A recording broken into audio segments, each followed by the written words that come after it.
Hi, everyone. Welcome to the Invest With Nikki podcast, where we talk all about real estate, wealth building, and building your fire, creating financial independence so that you can retire early.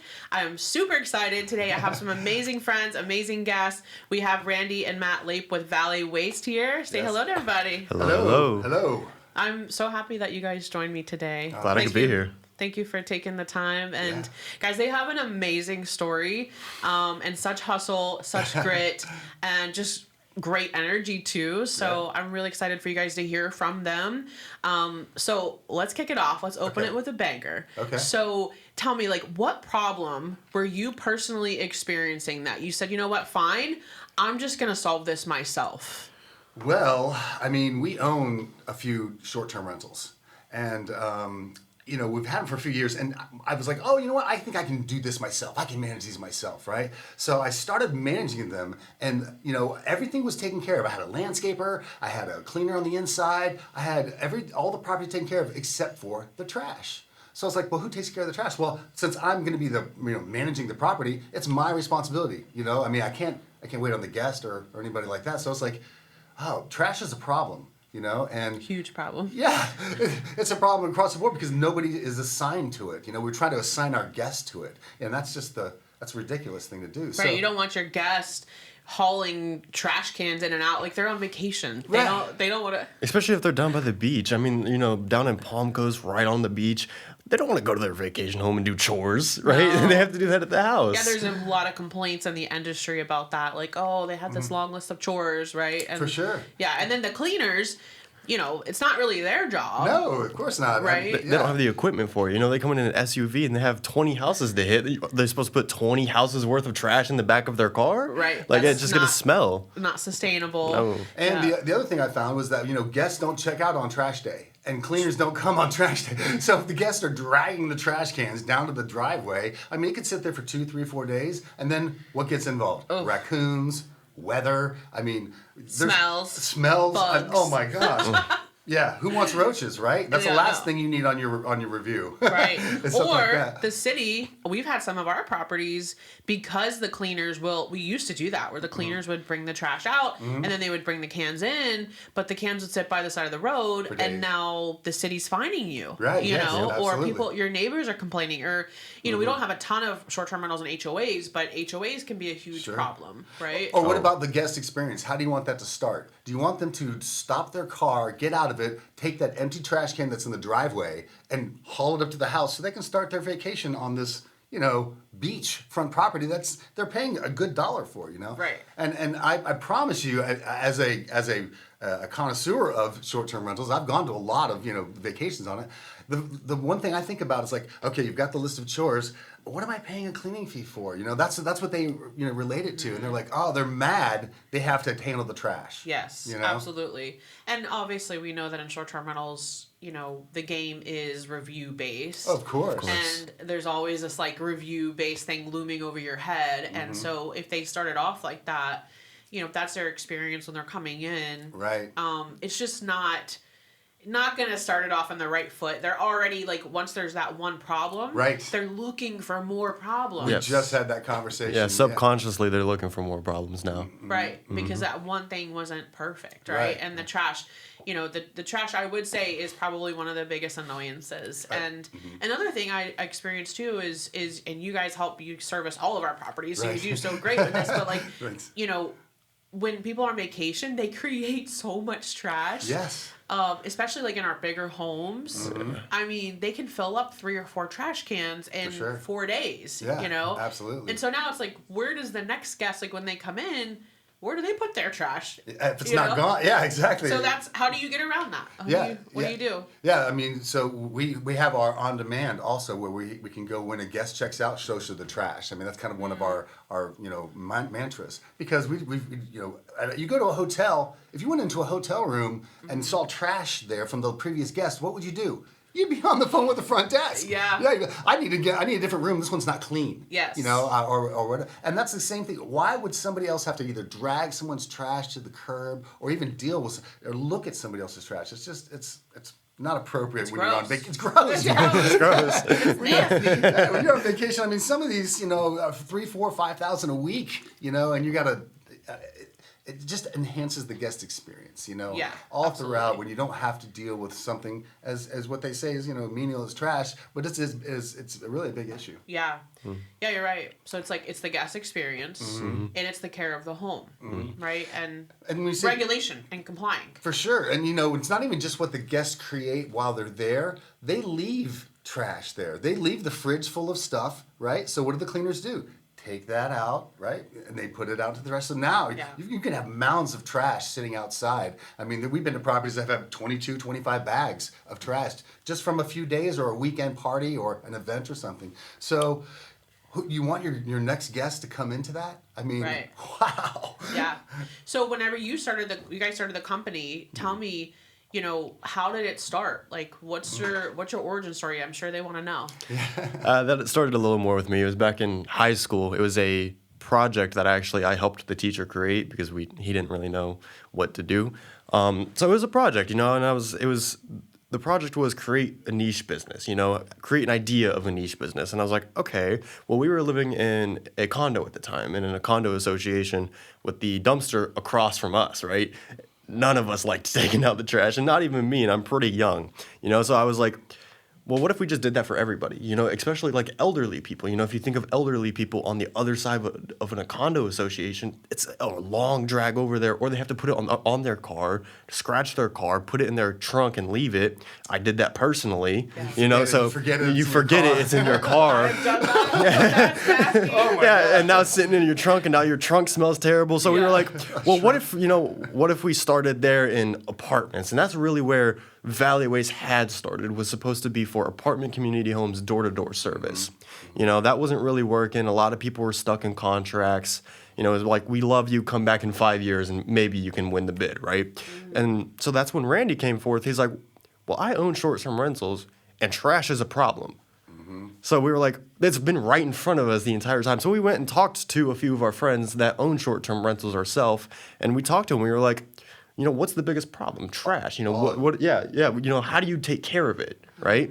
Oh, well, the maintenance person, you know, has to stop what they're doing from across town to go pull a trash can out or pull it back in, or the Right. property managers or the guest, or I mean, you know, nobody was really assigned to the task, and it's kind of an important task, you know, when it comes to the overall experience for the guest. Absolutely. So, you know, and there's companies that are out there that will move the problem, right? Because we know trash is a problem, so they'll move it from the house to the road, and we already discussed how that was a thing. So we're like, why move the problem when we should remove the problem? You know, and then when That's the big difference. That's a differentiator for you guys, because Yes. this service was not out there. it Correct. still isn't. We're pioneering this. Right, you are absolute pioneers. And by the way, this is father-son duo. Yes. I Yes. forgot to It mention is. that. Right. So this started as your high school project. Yes, So yes. how old were you when that? I was 17? 17. Yeah, 17. Mm-hmm. 17 great. when I started it. 18 is really when we dived into it. Wow. Yeah.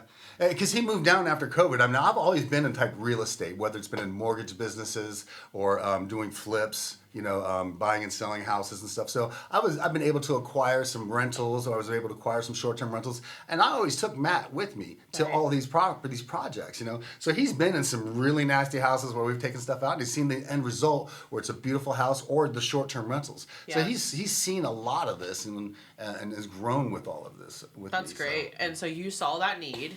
You started the project in high school just as a project. So when did you realize, man, we have something here? Like, when did that all take off? October of 24 is when we got our first 30 properties with our friend. And I think it was like as early as probably that December or January. We were like, wow, this is almost like tripled in 3 months. I mean, this could really work, sort of thing. So that's when it kind of just went full in. And I was still in college at the time. I was going to get into real estate a little bit, and I wasn't fully into Valley Waste until probably early to middle of 25, actually. So I think even just within the year of that we have been open, operating, it's been blowing up already. Yeah, so you guys are really in that like growth startup mode. Yes. It's still a baby. It's Absolutely. incredibly big baby. Yeah. Yeah. It's just, I mean, it's really, I mean, it's a service. It's a need, you know, so. So to be honest, did you start this to build financial freedom, or did you realize through the process that, oh my gosh, I could create financial freedom for myself with this business? I didn't think that I knew it'd probably take a lot of failures to find a business that I would build my financial freedom. That was always the end goal. But I think after 4 months of realizing where this can go, I'm like, okay, this can go somewhere. We can build this to build that financial freedom. Right. Right. Yeah, see, I had already had some long-term rentals, so I have property manager with that, have short-term rentals, have property manager with that. So, this is like a new venture for me too, another way of growing, not only working with my son every day, which is fantastic, but pioneering a new venture. I've always been like this entrepreneurial spirit. Back in before 2000, I owned some Checkers double drive-through restaurants. I've owned a bar and a restaurant. Before I owned a bank with mortgages for a while. So I've been able to create these little kind of things, and I love creating new things. So when he had this idea, and we were able to pioneer it and add it to what I needed, in my short-term rental life, it was like, wow, it's right here in front of us. Yeah. It was a problem that you personally needed solving, Yes. and that, like we said, there was no one filling that niche in the market. Like you said, there's other services that will bring the cans in and out, but no one's like actually taking the trash off of the properties. No one's solving the actual problem. Right, and I would say with all of our properties, we had at one point, almost 100 properties in this area that you guys were servicing, and I saw just how incredible of an experience it created for everyone. Sure. It was easy for us. It was business for you guys. It was a great experience for the guests. The owners were in a better position.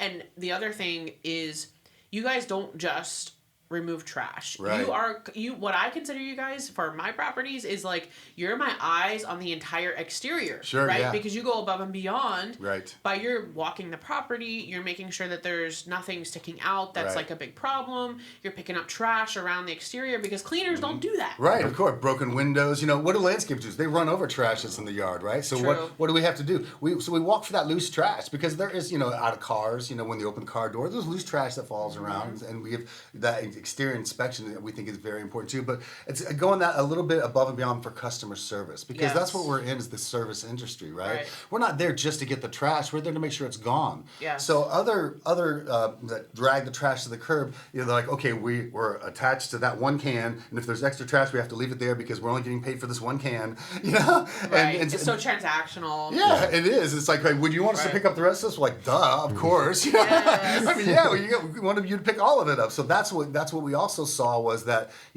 we're going to go above and beyond on that service, where we're going to make sure all the trash is gone. Yes. We're going to organize and put the cans back where they belong. Make sure there's no trash in there. Make sure that it's that 5-star experience from right when you pull up. Absolutely. Absolutely. So you guys, obviously you came from being in school, and obviously you came from owning other businesses. Yes. I want to know, what lessons did you learn from your prior experience that you feel like set you up to be better in your business today? Well, there's, I've gone through a few businesses, and what I've learned in my entire life is that getting the right people around you is so important. I don't know everything. I can't do everything. And putting systems in place is probably one of the keys to some of the success or growth, and why we've grown so much. I think that a lot of people fail in businesses because they try to do too much, or they try to take it on too much. When if you assign some of these tasks to qualified people, more qualified than me, then you can grow a lot better, I feel. Yeah. So I've learned that over a lot of experiences. When Checkers, we had Checkers in North Carolina. We owned about 15 of them up there, and for quite some time, and that was a big learning lesson for me. What did you learn from that? Well, hiring the right people. We had all these restaurants, and we also had a crooked an accountant, a tax accountant, who was embezzling tax money from us. Wow. Yeah. So What did that look like? Oh my God. So people have businesses like, I've never been embezzled from, not that I know of, right? But like, what would someone look for? Like, how did that look in real life? Well, what happened? Oh my! Things were going well. Checkers was booming. We were growing businesses. We're refinancing one to build the next one, and I just kind of kept my eye off the ball a little bit. But one day the IRS knocks on the door and says, "Hey, you haven't been paying your taxes." I'm like, "What do you mean? Every month I sign paychecks. I sign 941s. I see the money come out of my account. It's taken out." And they're like, "Okay." Well, long story short, our tax accountant was forging my signature on these tax checks and putting it in his own account. Wow. So $1 million later in tax money to the IRS they said, hey, we gotta contact these people and see what's going on. Wow. Yeah, we ended up having to sell all of whatever equity we had because, again, we were financing one and to do the other one. So we were leveraged on all of our properties. Yes. You know? And then when the IRS, they don't wait for their money. So we obviously went the whole route. This guy went to prison for 20 years for embezzlement, forgery, all that. And the IRS says, I'm so glad you got your guy. What are you going to do about your debt? Wow. But he took now. Yeah, that's great, but it's your responsibility. So that was a huge lesson in my life on hiring the right people, doing the right looking back to that kind of thing. But it was. Go ahead. I've learned, yes, you can hire the right people, but at the end of the day, it's up to you as the business owner. Yes. To keep everyone accountable. Yes. And people go through things in life, and sometimes when they're having a down place in their life, they will do things that they wouldn't normally do when they weren't in that place. Right. And Absolutely. so us as the business owner, I've never been embezzled from, again, that I know of. But I don't think I have. But I could see how, you're developing these major projects. Yes. And how it's okay, I trust my accountant, everything's flowing and working there.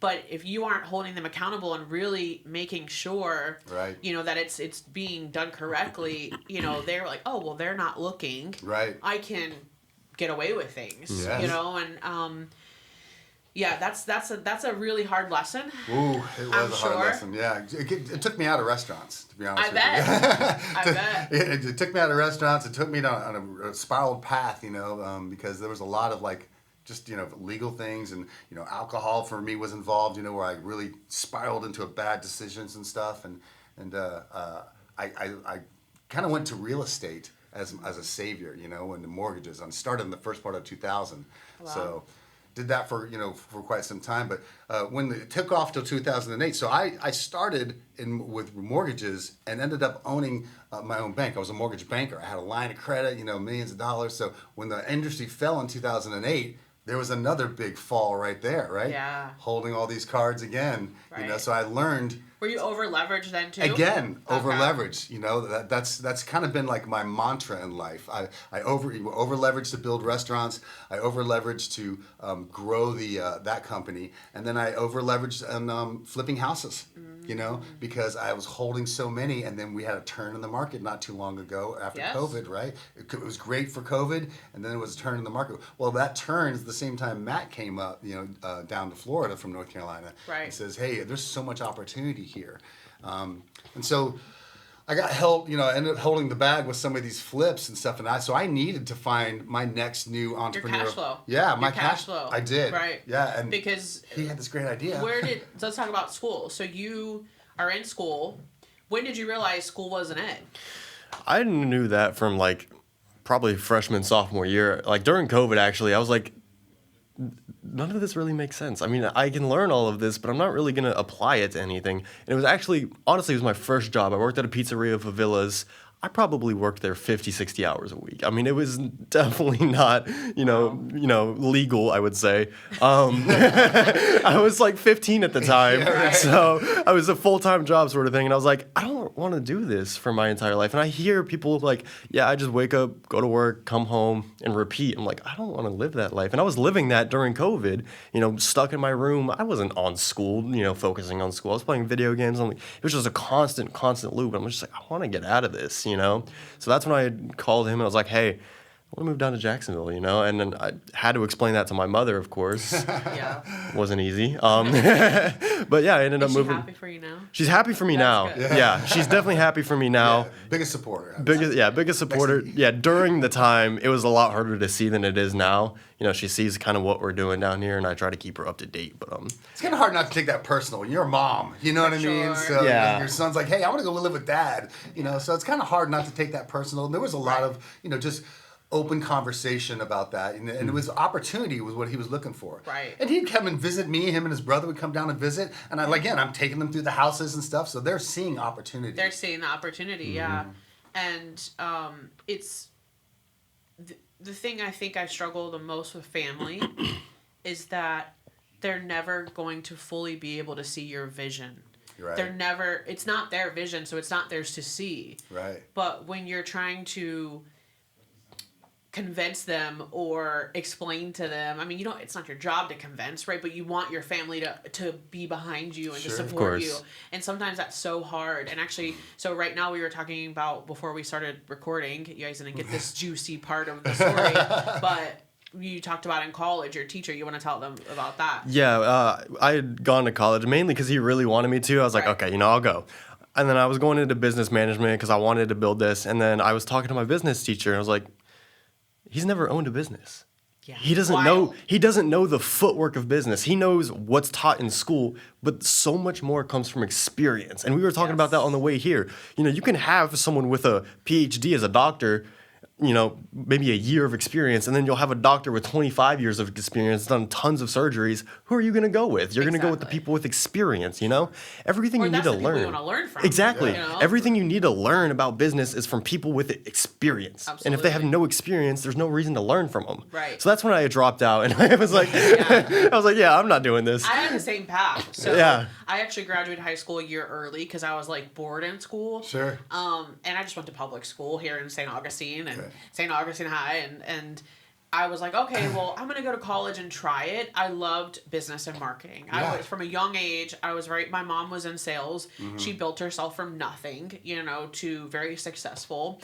And I went to college, and I was like, my mom was like, I'm gonna pay for it. Right. And my mom, nobody in my family went to college, so she was like, not really, she didn't care either way, right?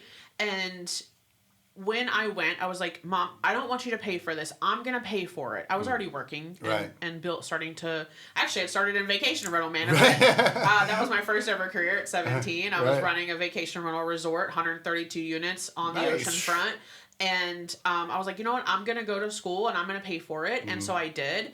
Man, like, I was like, no way. And YouTube was around back then. It was really not what it is today. And I was like, I can teach myself more on YouTube or on the internet than going to college. Right. And it's crazy that you're literally going to school to learn business and they don't even know business. Yeah. And they know nothing. And there's a business right in front of them. Right, exactly. You're going to teach them how to exactly. do business, And that's the way the world is going.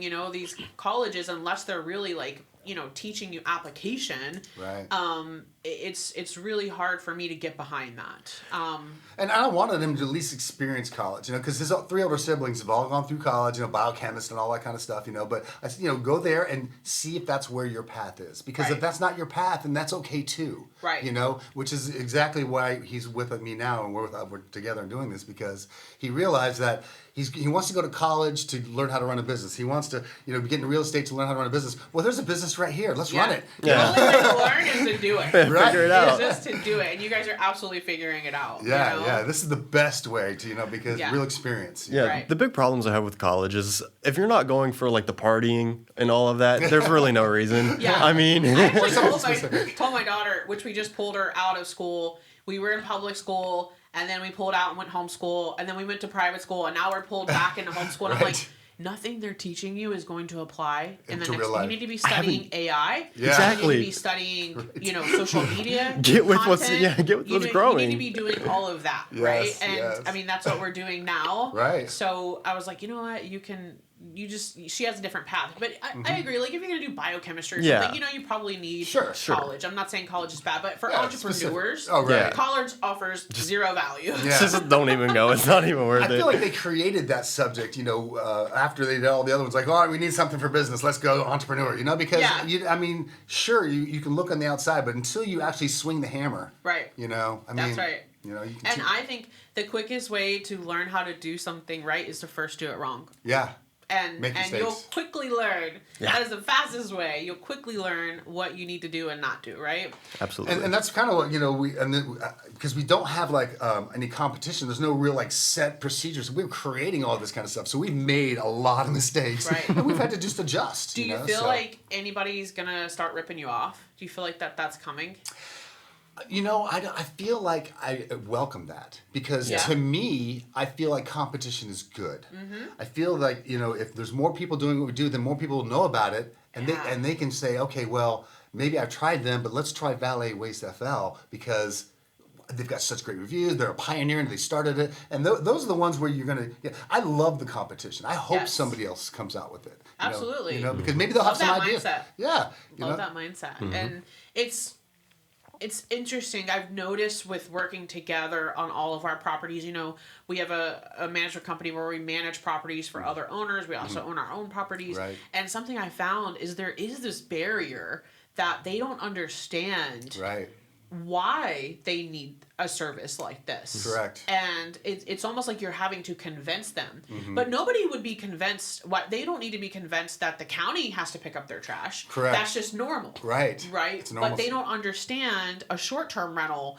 And when you're actually doing short-term rentals at a professional level, how important it is. The three biggest things are the trash, the noise, and the parking. Right. Those are always the three biggest issues that we find in short-term rentals. And you guys, I think your solution is the best solution that's out there. But you're right. There's like this barrier of entry to convince people of why they need it. Sure. Right? Especially because you have a lot of these owners, especially the ones that self-manage, that they don't really understand fully unless they're in like a high volume, busy season where they're really getting a lot of back-to-back bookings. And some people just don't even know how to create that demand for themselves in the business anyways. So, all right, so let's talk about, now you guys started this business, right? You realize that, wow, I've got something here. Yeah. Nobody else has this, right? Yet. And how do you see this business will create that financial independence so that you can retire early? How do you see that? Well, we've had such great success in markets like this, and St. Augustine is obviously the best market, in my opinion, to be in. And I think in almost the entire United States, I really love our area. Yeah. And there's just so much opportunity for growth because there's, 12,000 short-term or vacation rentals in the Northeast area or something like that? I think it's just in Jacksonville now. Northeast Florida. Yeah, Northeast Florida. It's always changing and growing. Yeah. But, I mean, it's a lot. And we know that trash is never going to go away. Right. Everybody creates it all the time. And we know that the county is going to have their one day that they go pick up their trash. And that's not going to coincide with when people get out or anything with the business that you're running. Right. Right now they're in control. And you need to be in control of your own business and the trash part of it. So we feel that this need is going to do nothing but grow as people experience that. And we'll hire, we'll have more employees and we'll get ourselves to a point to where we're just, selling certain items. But then, we're going to hopefully we're going to expand this, maybe even franchise this across the nation, because St. Augustine isn't the only short-term. North Carolina, perfect that's a example. big one. Different market. We're beach, that's mountains. So they have trash there too. Absolutely. So is there any place that doesn't have trash? I don't think so. No. I don't think so. Right, and again, we're letting the guest or the county or whoever it is assign that. So there's nothing but open opportunity for us to grow this. So we feel like, I think franchising would be a great move for you guys. And, I want to do. What do you think would have to happen for you to operationally be so efficient that you could go out and franchise this? I don't think that we're really that far away. I mean, to be honest with you, we've already been approached by several people that say, hey, I've got a little bit of money. If you thought about franchising this, it's like, well, we just want to make sure we get our operations and our policies and our procedures in place first, because that's been a lot of adjustments. Yeah, I think the big thing is I would love to franchise as early as possible. I think it's a fantastic idea.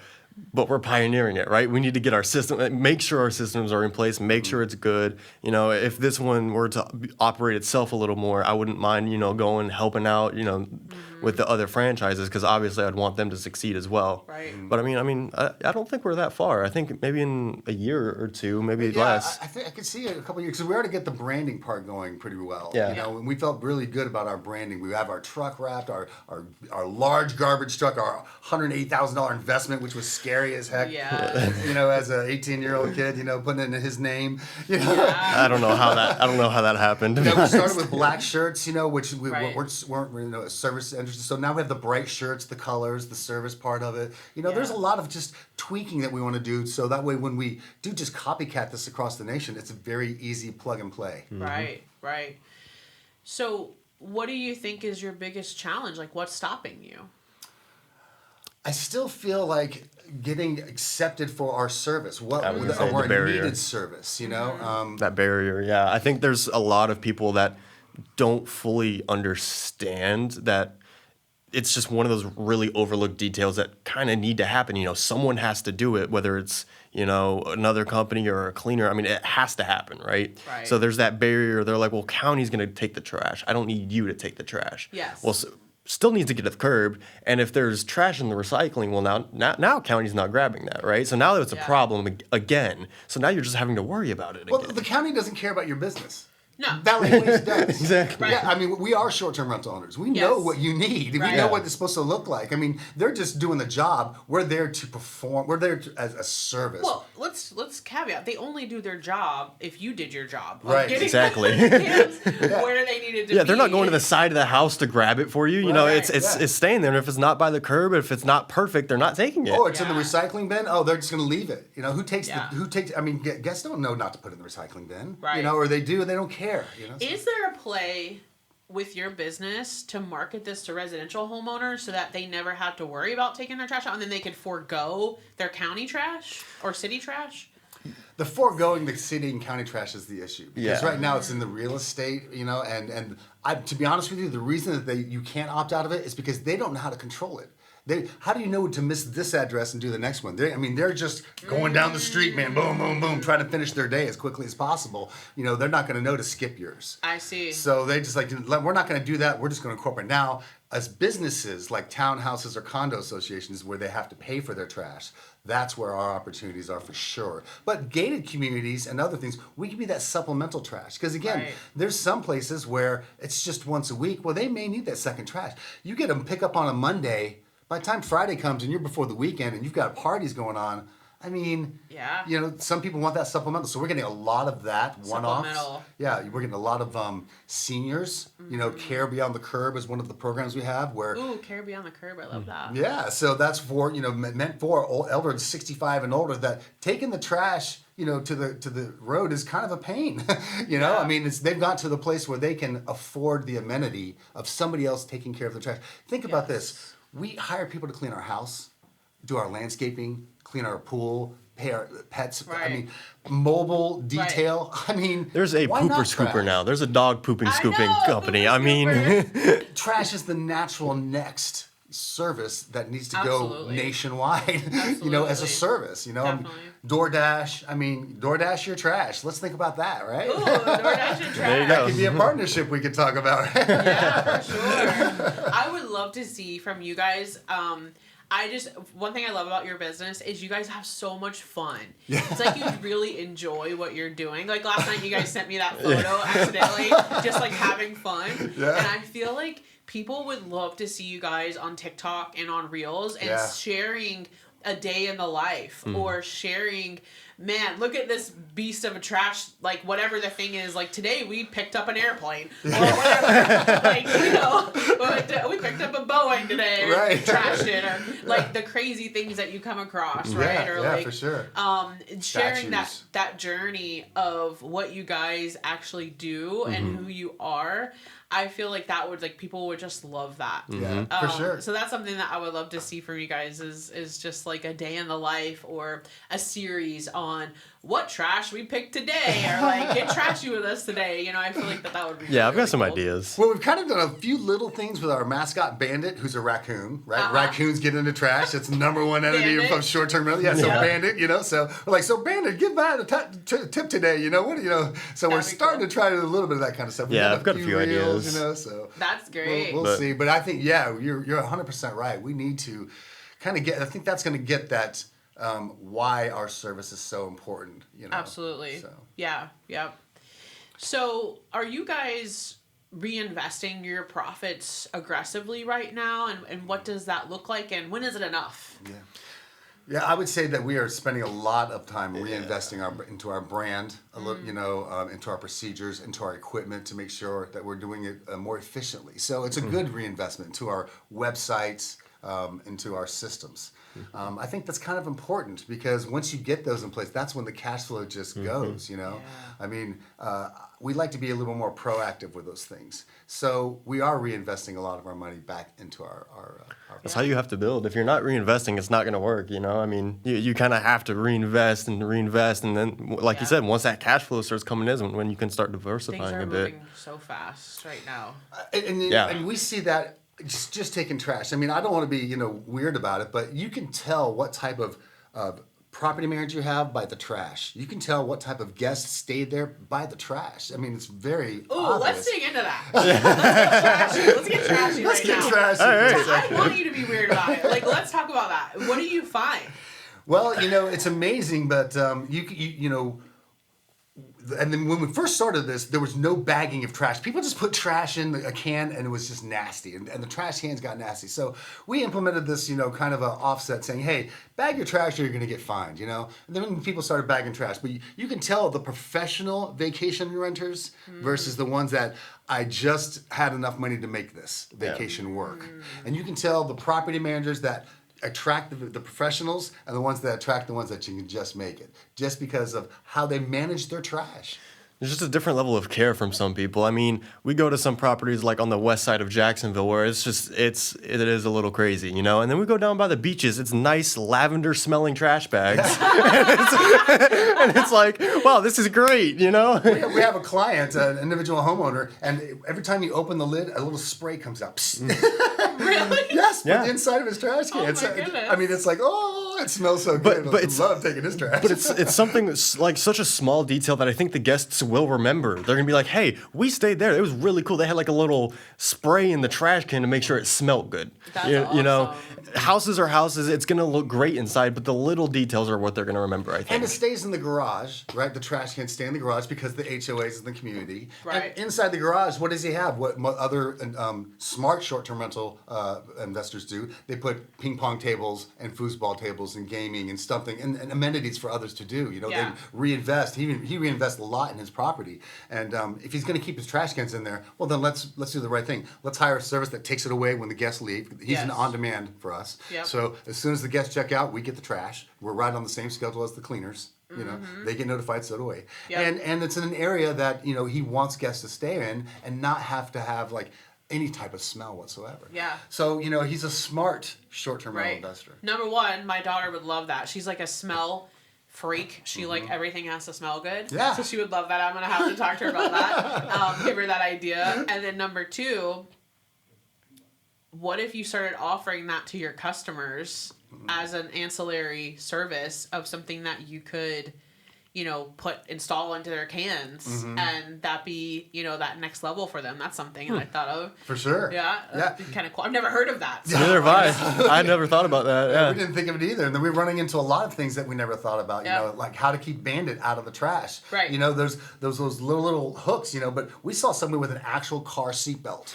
Oh, yeah, you tell me about that. Yeah, it's an actual car seatbelt because they are very firm, and even guests can't break those little plastic things. Because the little plastic things break. Guests break those when they try to put their trash in. Yeah. But the seatbelt, everybody knows how to operate a seatbelt. They do it every day. That's pretty intuitive. Very intuitive, So we see a lot of neat and interesting things, when it comes to that, and we're trying to partner up with people that make sense. It's like bin cleaners, trash bin cleaners.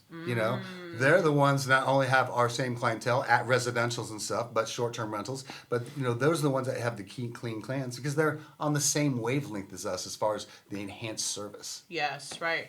I know you guys are making some moves to try to get those big contracts for the multi-unit properties, like multi-family condos, things like that.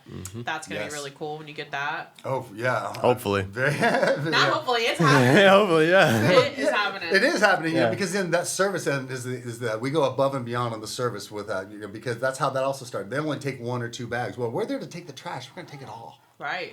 That's what we're there to do that. Something I just thought of, like, with AI, you can build apps now pretty easily. Is it on your horizon to create an on-demand app? We're right now in the process of building a new website. Great. So, and our website's going to have a customer portal. Yeah. Where they can manage their account, but they can also do those on demands that we were talking about. So, trash picks up, on Tuesday here, and maybe on Thursday a guest had a party and they need to leave. You need a Friday pickup, right? So you can go and just schedule that Friday pickup the day before, so we know, and then we can come down there and just grab that trash. Yeah. It's a solution. So that is definitely. Yeah, I was about to say I have thought about putting in some hours to try and build an app like that for us personally, because I think that'd be pretty easy for us. it'd be just a matter of learning it. But I mean, AI's coming. I could probably figure out a way to use AI to build it myself. I mean, there's like AI employees, I'm sure I figure out a way. You definitely could. Yeah. And just a little pro tip for anyone. I know a lot of people own short-term rentals that listen to us, our audience. We use a software called Breezeway. Right. And Breezeway essentially creates tickets. You can set up automations and workflows. Yep. So what happens for us is when a new booking comes in, every booking on the checkout date, a ticket is created not only for the cleaners, so the cleaners automatically accept their tickets and they know when to clean. And they know if it's a back-to-back or turnover. Someone's checking out and checking in the same day. But a ticket also goes out to your team for the trash. So you know exactly when you can go and pick up that trash, right? And so those are some ways that automations can serve if you are managing your own short-term rentals, or if you have multiple properties, that's a great system, Breezeway, until you get your app, right? Like, well, what we do now is if we go to a property like, I think we actually went to one of yours where there was a broken window. So we grabbed the trash and we immediately notified your team of the broken window, and then they immediately created a Breezeway ticket. And I mean, so with speed of service and speed of these, because when do you find that out? Do you want the guest to find that out? Oh, hey, we showed up and there's a broken window, what I mean? So that creates a problem for you as a management team to have to react instead of be proactive, saying, "Oh, we have somebody scheduled to take care of that already." Exactly. So, so that's why the Breezeway. I love those. Especially during like busy season when you can have 3 checkouts in 1 week. I mean, sometimes that's like a 1-day turn. You don't have a whole lot of time to fix anything. So just that speed of service is really what's gonna set the different properties apart. Yeah, we're there twice a week at your property. So. Everything is urgency. Yes. In real estate and in short-term rentals, especially in the short-term rental industry, the bar is high. Yes, for sure. For speed of getting things fixed. You can't wait for a refrigerator to get fixed. You can't wait for the trash to just sit there and pile up. It's you got to be on it, right? Yeah, well, the guests expect perfection. They expect everything to look great when they walk in there. Absolutely. So I want you to fast forward 10 years. What does FIRE, right, that financial independence, so you can retire early, what does that look like for you guys? I've always viewed FIRE for me personally as, I have enough to take care of my monthly without me lifting a finger. Enough to take care of my what I need, and maybe just a little bit more, but have some reserves. But I want to be able to choose my time, knowing that everything's handled by having these systems created that, are continuously taking care of that for me. So that's why I do have my long-term rentals, a few short-term rentals, and this business also, I feel, is going to be just kicking off some, streams of income. So I can choose what I want to do into it. Yeah, I was gonna say I'm a little different from him. I mean, I do want my time freedom. I've always wanted that, especially after working the jobs. I'm like, I can't do this with my brother because I have to work, kind of thing. So I do want my time freedom, but I mean, I'm also big on I want to create jobs for other people. I worked. As a pizza person, not making a whole lot of money. It was like $9-10 an hour. I want to make jobs for people, that pay well so that, they don't have to stress about it. Because, I mean, my mother did kind of grow up with those stresses, not having that sort of money. I kind of talked about wanting to build homeless shelters as well. I want to kind of get into that a little bit. So I want to take mine a little farther. I want to, bills are paid great. I do want to take my financials a little higher so I can just be into a different thing, Yeah, you give back and build different things and create new things. I want to create. Yeah, build communities and empower the people that you're working with. And fun fact, my grandfather was a trashman for a long time, and my mom always talked about how he loved it. He loved it. Yeah. He loved being active. He would find the coolest things, the coolest treasures. Yes. It's amazing. What's have you guys found some treasures? Oh man, I think just a little bit ago there was a coffee maker in one of them. Okay. Yeah, I found some Maui Jim sunglasses, $300 sunglasses. That's nice. Yeah, I was like, oh, okay. That's really nice. Yeah, and so when on vacation with vacation rentals, it's that higher level stuff. The trash is a little higher level too because they go and buy things and they just leave it and stuff. Sometimes like surfboards or whatever. Definitely surfboards. Yeah. Some of the one of my colleagues in the vacation rental business, she just found a Prada bag and diamond rings. And I was like, oh my goodness. okay. Yeah. Okay. I believe that for sure. I'll dumpster dive for that. Yeah, right? We used to dumpster dive all the time. That used to be something that we totally did, like when we were kids and teenagers. Like, Sure. you're like, I mean, we wouldn't actually. I never actually dived into a dumpster, but Right. you know, like going and checking out. We go to the rich people's neighborhoods. Oh yeah, Yeah. for sure. Look They at got the their best trash. Yeah. You know, what trash is there, and definitely would pick stuff. Well, Like, they put stuff on the side of the road that's usable, you know, they Yeah. just don't want it, you know. Right. So, I mean, and that's part of, you know, what we have the junk part of our business too. So, a lot of short term rental, they reinvest. You know, you have to get new furniture in. So, some of the furniture they have, whether it's being used, still is decent. So, we grab that furniture and we take it to the vet or to like Hope's Chest and that's great. donate a lot of the usable items, you know. So, we do find a lot of great stuff that we were able to pass on to, you know, some of the, you know. oh, that's wonderful. I thought with your junk removal, you were just disposing of it, but you're actually taking it and donating it. Well, you know, if it's junk to you, it's junk to me typically. Right. But there's some stuff that is still usable, and if Right. it has some life left to it, and it's Yeah. not like a, you know, we just take it there That's great. and donate to them. So That's great. We do try to donate as much as possible, yeah. yeah.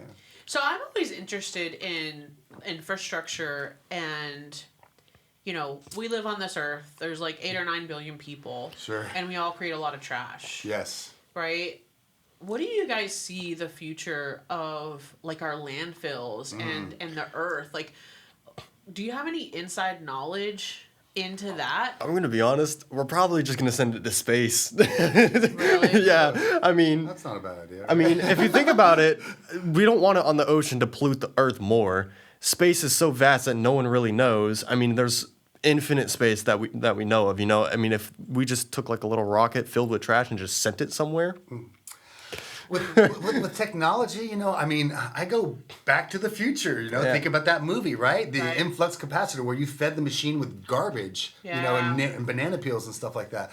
I'm waiting for that type of technology to come out where they have some type of way to reuse that stuff because it can be a problem. And when we take these things to the dump, I mean, at the dump, they do try to separate things. You know, tires go here, metal goes here, paint goes over there. You know, they want yard waste in a certain spot. So that's why we have to be, you know, we pick up trash responsibly and try to disperse of it responsibly.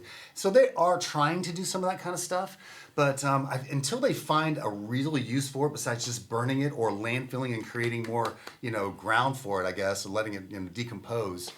I really think that I've seen people make like little islands out of it, but then it's still trash in the ocean sort of thing. And I mean, technology is getting to the point where we're trying to send people out into space to live there, you know, constantly. You know, we're trying to make housing out there because the earth is filling up and probably dying from, you know, pollution. Right. So, you know, if the people start living there, well, then the trash is going to be there, you know? So. It's interesting. Yeah. Space. The Yeah. final Maybe. frontier. Yeah, so my husband and I have a dream to buy what they call an IKEA in Japan. Japan has a dying population. They're not having babies, Right. and you have all these abandoned homes that some of them they will just literally give them to you, or you can buy them really cheap, you know, in US dollars, like $5,000, you know, or maybe like 15,000 yen, 20,000 yen, which is their currency. And so that's one of our goals. And it's interesting to me, in Japan, they have 0 public trash cans. Really? They carry their trash with them. I didn't know this because we've been learning. We're actually going to go in September. Oh, cool. And they carry a little trash bag with them because there is 0 places to throw away trash. And so because of that, it's extremely clean, and they don't have to manage the trash. Wow. I mean, you can go into a restaurant, right, and get a trash can there, right? But they do not it's not their culture to just go in and use the trash can, right? Yeah, Like that it's makes like sense. you literally take it home with you. Well, there's so many people and so little land and so little space. Yeah, you have Yeah. to Right. really think about on the next level Yeah. of how to survive, how to live without Yeah. not in filth. You know. I just think about the intention you have to have every day of the waste that you personally create or that Sure. your family personally creates. I mean, it's just, I don't know, for whatever reason, that's really interesting to me. Because here, our culture in America is just, oh, I'm done with it, I'll just throw it out. Right. This is disposable. I'll get something else. Oh, we're consumers for sure. Yeah. I'll just Amazon Prime the next thing. Right, exactly. And not that I've not been guilty of that myself. Of course, we all are. But I think when we go to Japan and maybe you guys go there or check it out or watch the YouTubes or whatever, check it out. Like, I really think that's going to be an interesting mindset shift for me. When I come back of how we live, Well, yeah, we're seeing this in the apartments. Remember we were talking about in the beginning how we talked going into the apartment complexes? Well, apartments, you always used to take your own trash to the dump, right? Now they have this valet service or valet trash service where they'll pick it up at the door and take it to the dumpster for you, right? Well, now what we're seeing in the newer apartments is they have a trash chute on each floor. Oh. So you take your trash to the chute and it goes down to the dumpster, and you don't have to access. But now they're having problems with people just throwing everything, junk and couches and whatever they can put down the chute. Couch down the chute. Hey, if you can break it, you can take it. So they'll put in pieces and start throwing it down. So now that's where we see the management of that. But there's a lot of trash management is just elevating in all different levels. And that when we saw that the chutes on the floors, we're like, okay, we're already in a saturated market. That's when we did our shift, really away back to short. So trash is evolving at all different levels. Sometimes we don't even see it. Right. Some people don't even know that there's a service out there that will pick up trash at your apartment complex or at your home or short-term rental like us. So, well, I think they're having to come up with new solutions because here in America, the culture is sometimes very lazy. Very. For me, I see when I go, when I'm in real estate, I'm always scouting properties. Sure. And I go sometimes into multi-unit complexes, especially the lower income complexes. And the trash is always just so overflowing. Yeah. It's everywhere. It just feels so uncouth and and I'm just like, gosh, people really live in this and they don't care that the trash looks like that. And so it makes sense that the apartment complexes are trying to make solutions because people are lazy. Yes. They don't even want to put a bag in a dumpster. Correct. Which I get it. It's gross. You got to haul it. You got to touch it. Sure. I understand. But to me, it's where is your your morals, pride? Your pride? Why would you want to live in that? Your pride of anything, And I think that's a big thing. I think a lot of people, like you were talking about in Japan, how they have to carry it with them. It's just a level of care. Right. They care more about being clean. They care more about things looking clean, smelling clean, and just overall being clean. Right. Whereas people in America, laziness is a big thing, They don't, respect. The respect, they don't care as much. Yeah. I've seen people just toss stuff out of the window in their car all the time because what I've found is a lot of people are like, well, what makes a difference if I'm doing it? Everyone else is doing it. What would one person change? And then everyone has that thought, and then now you have 100 million people doing it, right? So, Right. 300 million.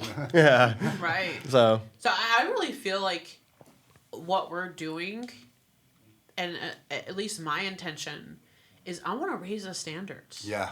I want to raise the standards for the short-term rental industry, for the real estate industry. I want to raise the standards for myself. Yeah. I'm not perfect. I definitely have ways that I can be better, and it's we need to lower our floor.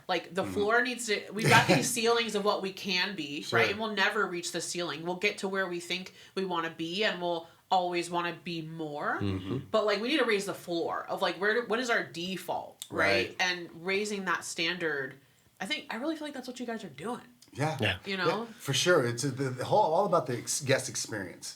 So are we trying to take the Motel 6 money, or are we trying to give a vacation experience? Yeah. So then we we were talking about earlier. We see that with the property managers. We see that with some of these where some of them want the Motel 6 client, and that treats the house that way, that treats the trash that way, and the cleaners can't stand those houses. I know. And they're just I got to go to that, and we feel the same way on some of that. Yeah. And then we have those ones that spray their trash cans, but it's for the guest experience. And that's, I feel the difference. Not just the guest experience. I'm talking about you're raising the standards for the community. For the people you work with. Mm-hmm. For, of course, your customers, mm-hmm. and, of course, the guest experience. But I mean, I really feel like you guys are just raising the bar for society in general and how you function and what you tolerate and what you don't tolerate.